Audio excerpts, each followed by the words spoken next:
Well, hello there, health coaches. How's everybody doing today? Oh my goodness, it is December. This has come as big news to me, even though I've been anticipating this end of the year. And I hope you have been too, because it's a very, very important time of year for health coaching. I know it doesn't always feel that way. It feels like, hey, where'd all my clients go? Or, nobody's paying attention to a damn thing I do because they're in the middle of Thanksgiving and whatever holiday preparations. And that is why today we are kicking off a very special series that's designed to help you make 2020 your best, your most profitable, and your most enjoyable year yet as a health coach. And we're going to approach this a few different ways. So first, we are going to be talking about goals and planning, without which, let's face it, you are screwed. So that's going to be a big aspect of this series. And then as we go along, we'll talk more about focusing on what are the most important aspects of building your business so that you can be most efficient and most effective in the new year. None of this chasing shiny objects, chasing your tail business. I want you focused, eye on the prize, and moving in a forward direction. How about that? Now, of course, if you're here with me live, as always, we are live streaming into the Health Coach Power Community Facebook group. I welcome your questions and comments as we go along here. That's why I do these live. That way we can interact in real time. So hello to those of you who are here live. And before we dive into the meat of our show today, I need to give a shout out to Kay Pagliaro, who left this 5-star review on iTunes. She said, I am so thankful to have found Michelle's podcast. She gives such a concise and useful information. As a beginning health coach, it's wonderful to have a resource of someone who's been in the business for 10 years. She's energetic and so helpful. Thank you, Michelle, for what you're doing for all of us health coaches. I said that wrong. Kay Pagliaro. You're welcome. Thank you. I'm so thankful for you and for the time that it took for you to write a review. I appreciate it so much. These really, really, really help me reach more coaches and continue to provide free content every week to you guys. So thank you. And thank you to all of you who've left an iTunes review over the past, gosh, we were getting close to 100 episodes. So it's pretty amazing. Kay Pagliaro, please email support@healthcoachpower.com and send us your mailing address because we have a little gift for you. Alrighty, so let's talk about 2020. What is your vision? For those of you that are here live, tell me something good. What are you visioning for your success in the new year? I'm asking this question because I find it really interesting how we can work. I know I could work 27 hours a day if I let myself, and sometimes in past years I have let myself, and it's crazy. We can work on our health coaching business and still never quite feel like we've made it. You know, we could have successes, we can have wins. Of course, we're going to have setbacks, but at the end of the day, it always would feel to me like there's still more. I haven't done enough. I've never done enough. I'm not good enough. I haven't achieved enough. I'm not making enough money. There's always more that I could be doing. And most of the reason I felt that way is because I never stopped in the first place to define my measure of success. Now, I know all of this can feel a little bit fluffy, and that is not how I roll. In fact, I put together a workbook to help you set smart goals. I'm not talking about intentions and yeah, that's fine. That's fine if you're into that sort of thing. But I'm very practical. I want you to set smart goals and I want you to have a plan to achieve them. So I have put together a workbook for you. You can access that for free at healthcoachpower.com/goals.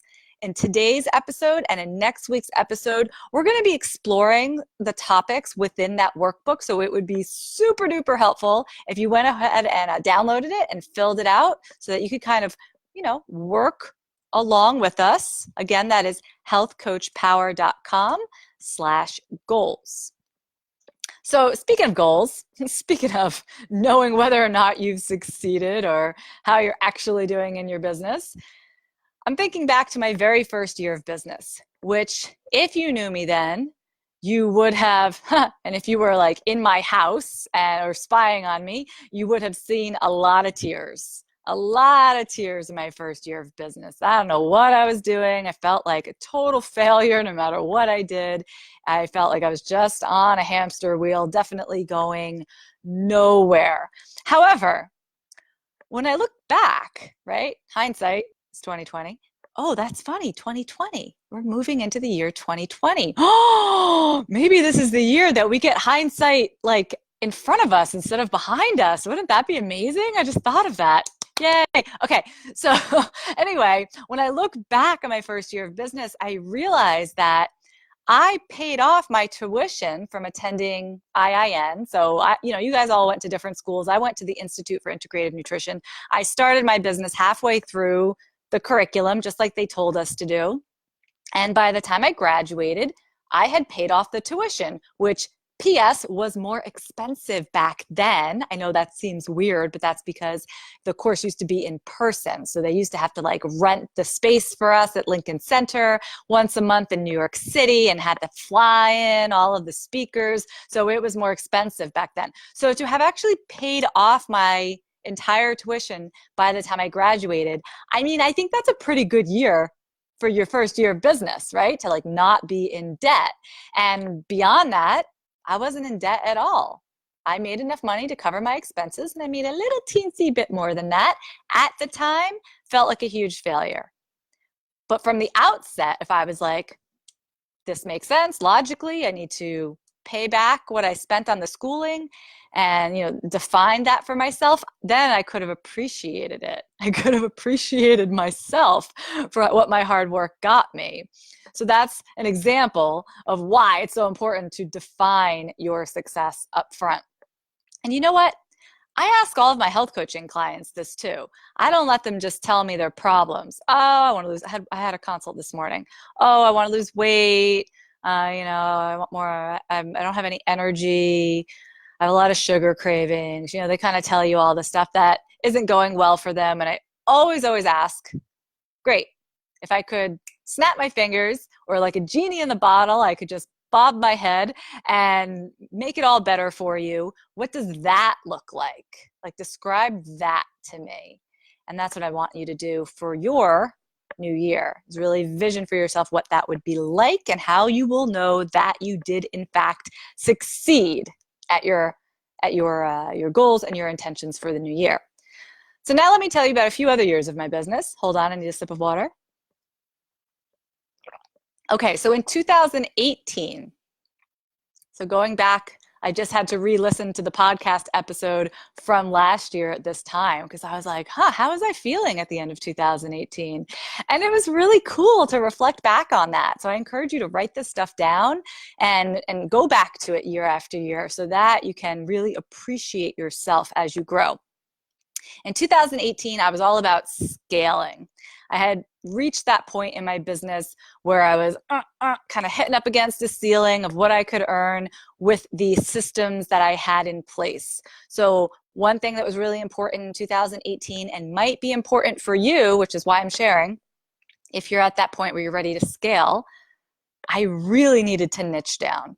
I really focused on that in 2018 because I knew, and I know this is a little counterintuitive, but it is very hard to grow in a crowded industry unless you actually get smaller in a sense. You get more focused and you niche down on a very specific target market. And when I started doing that, everything started getting easier. It was like butter.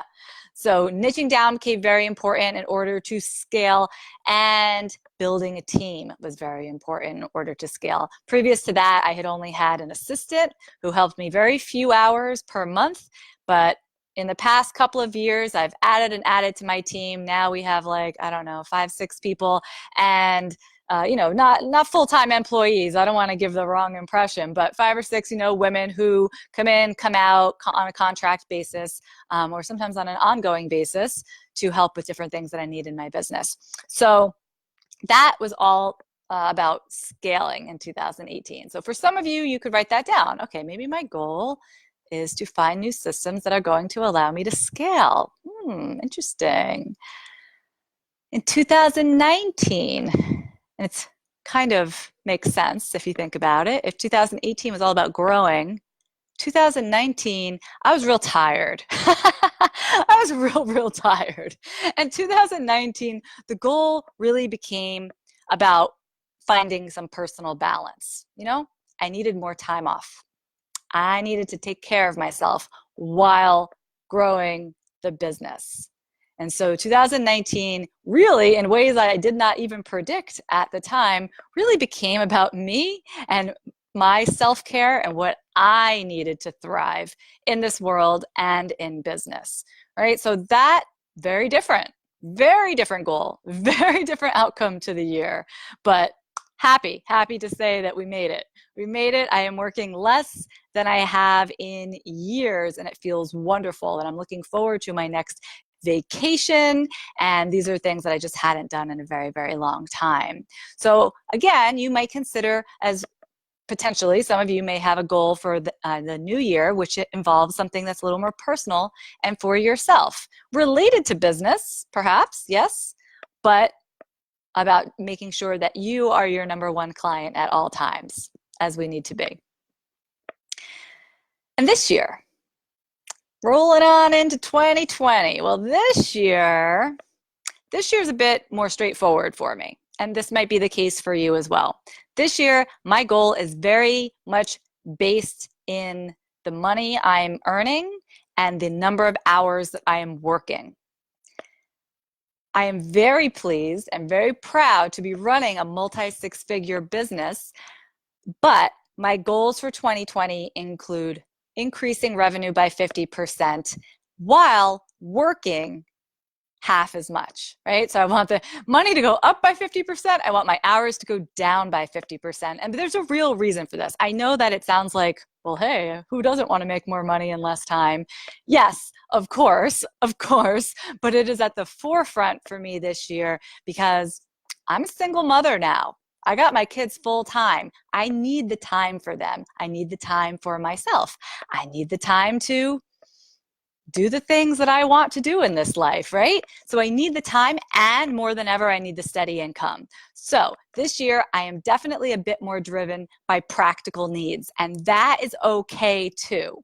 Your goals could be kind of ethereal and fluffy, or they could be like brass tacks. Either way is okay. So again, I want you to look inside of that SMART goal setting workbook. And in that, you're going to see that I really encourage you to focus on just one main goal or theme for your year so that you can properly work towards it. And again, you can find that workbook at healthcoachpower.com/goals. Let's see what a few of you are saying. Marilyn says 2020 is about launching all the things with a new niche. Yes, Marilyn is defining her business around a new niche of working with patients who've had bariatric surgery.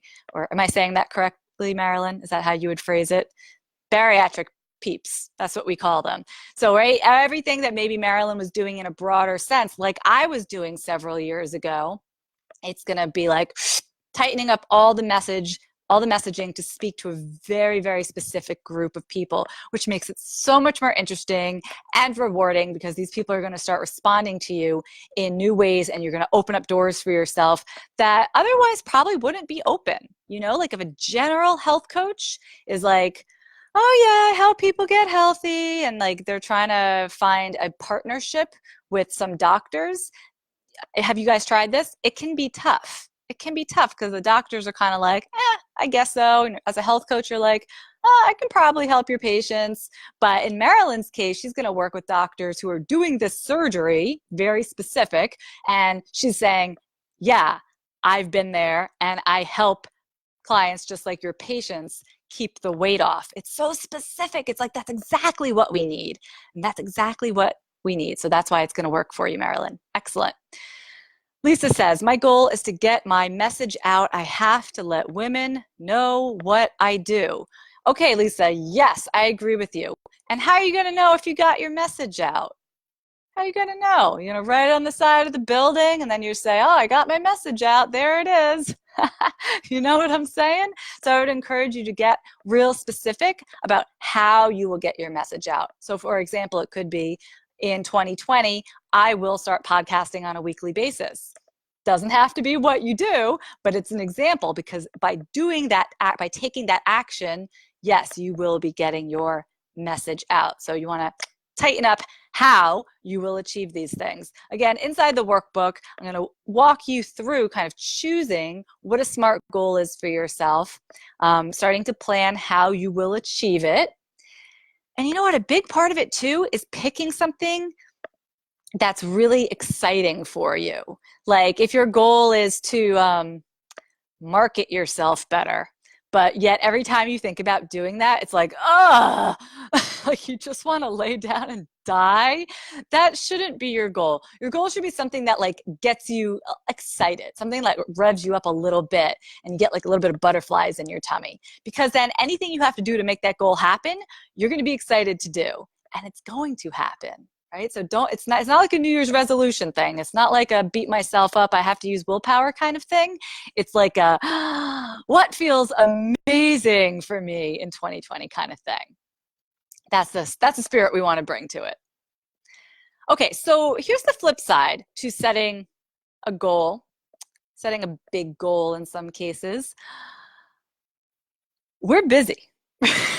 Right? Like you're making the time to even listen to this right now. And I appreciate you for giving me your time and giving yourself this time. But I know it's not easy because you've got like 100,000 other things to do. And frankly, so do I. My kid is upstairs. I think he has the flu. Great. Okay, we're all busy. Now, if you're going to achieve something new, if you're going to bring your business to the next level or do something you've never done before, you are going to have to make space for that by literally pulling back on other ways that you're spending your time, your energy, potentially your money, I don't know, but any of your resources, you only have so much of them. So if you, like most of us, already feel spent in all of these different areas, you will not have the resources to achieve a new and bigger goal, right?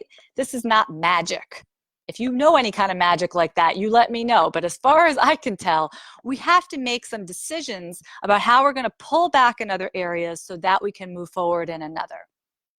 Okay, case in point, in my business, I still have a couple side projects that I've kind of kept over here, kind of kept over there because I love them, because I'm interested in them, because they do bring me joy.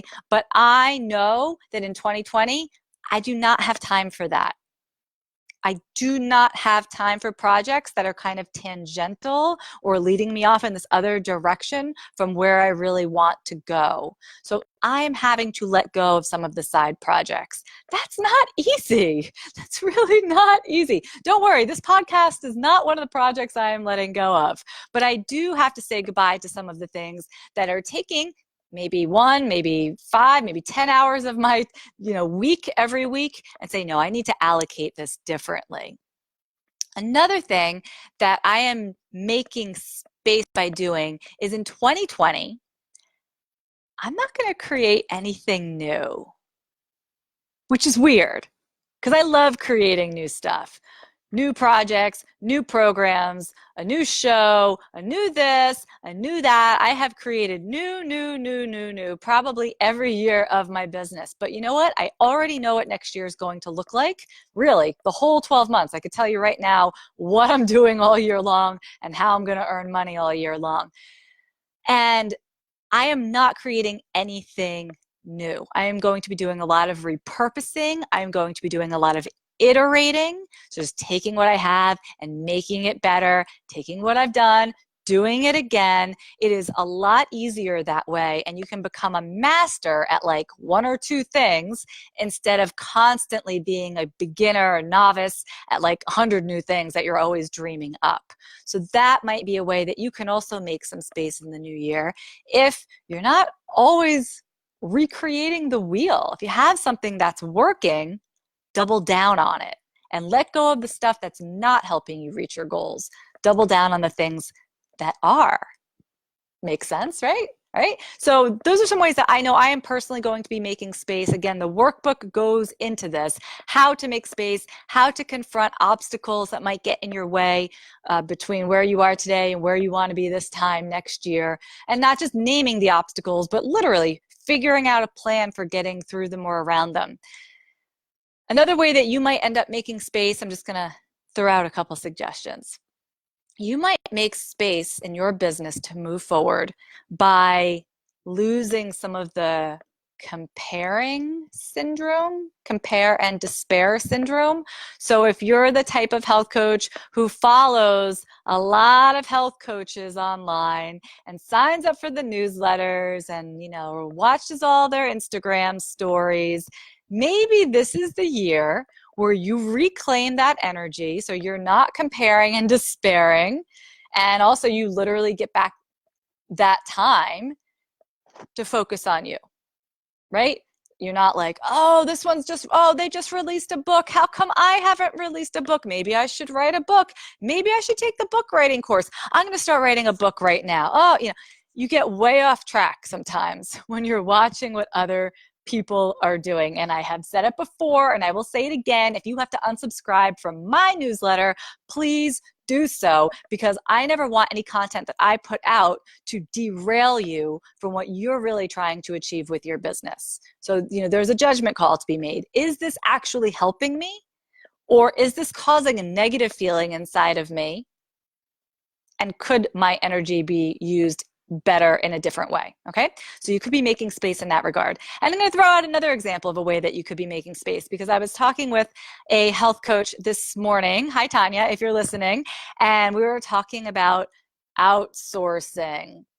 And I want to say this as plainly as I can. I love to do things myself. Like, I'm pretty good at a lot of different stuff, which is dangerous, because I'm like, oh, website? Sure, I can do that.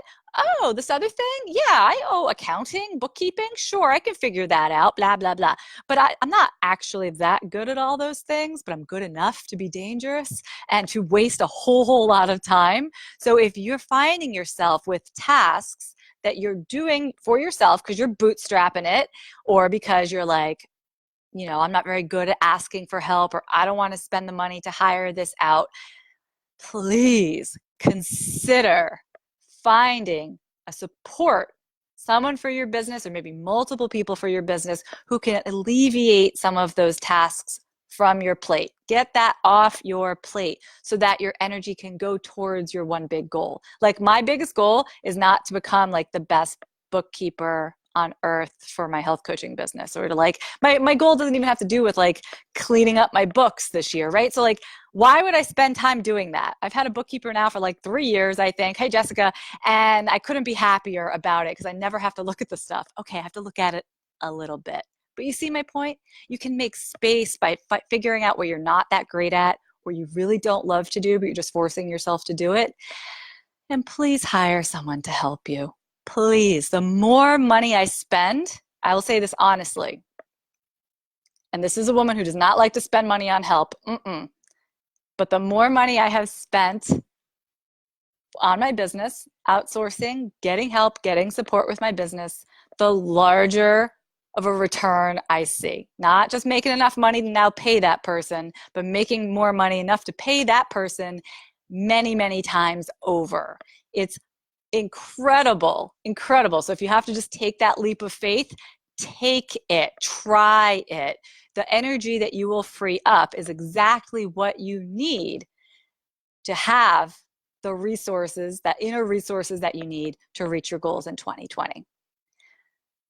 So if you haven't already, I'm going to give you one more chance, or I'm going to remind you this one last time to grab the goal setting workbook. We'll talk more about it next week. It's at healthcoachpower.com/goals. And then as we move through December and into the beginning of January, we'll start talking more and more about the nuts and bolts of what you need to have in place in order to have a successful health coaching business in the new year.